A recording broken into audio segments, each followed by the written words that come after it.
Водний світ є водний світ. Росія начебто купує в американських компаній супутникові дані для підготовки ударів по Україні. І, зокрема, вони ці дані купують досить дешево, можуть їх отримувати за кілька тисяч доларів. Як ви гадаєте, чи це ймовірно? Ну і як так виходить, що, по суті, росіяни користуються американською допомогою? Ну, ще раз. По-перше, потрібно дуже чітко розуміти, про що йде.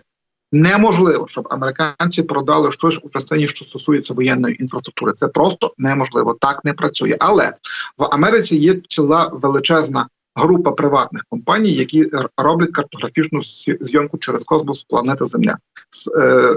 Скажімо, той самий Google Map.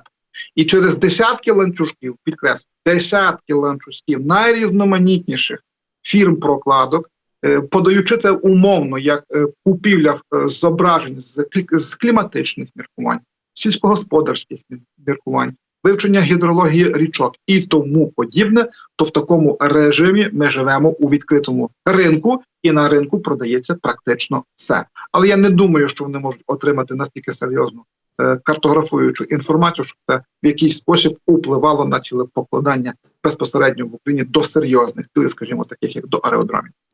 До речі, з приводу ракетних ударів ворога, чи маєте ви пояснення, чому вони не використовують ось цю свою масовану атаку, так як вони декілька місяців вже по тому останній раз робили? Чи це пов'язано, зокрема, із проведенням із цих фальшивих виборів? І чи можуть вони найближчим часом влаштувати масований терор?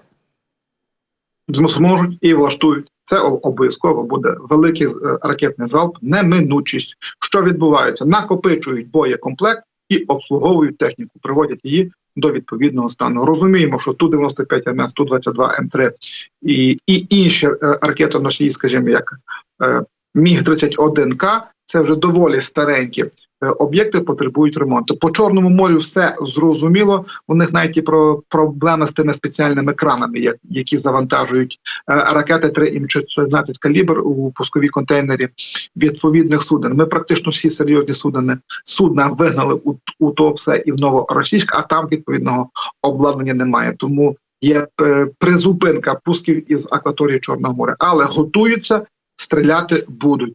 Єдине масованість залпу, на мій погляд, далі, ніж 122 ракети, як вони вже зараз застосували, вони дійти не можуть. Ну, максимум 130, оце те, що в них вийде, більше не буде. Будуть завдавати ударів до кінця цієї війни. Готуються, не розслабляємося і не дуримо себе, що цього вже не буде. Ви теж дізналися, скільки крилатих ракет Х-32 планує виготовити Росія в цьому році. Агенти руху проникли на Дубнинський машинобудівний завод, розташований в Московській області, та здобули секретні документи. І от вони зазначають, що на 24-й рік планується виготовити 224 ракети. Це багато чи це мало? Чи в змозі вони таку кількість виготовити? Бо за інформацією АТЕШ, то вони вже вибиваються з графіка. На мій погляд, не зможуть. Якщо вийдуть на показник річний у 100-120 ракет, це буде для них дуже великий результат. Х-32 – ніщо інше, як продовження Х-22.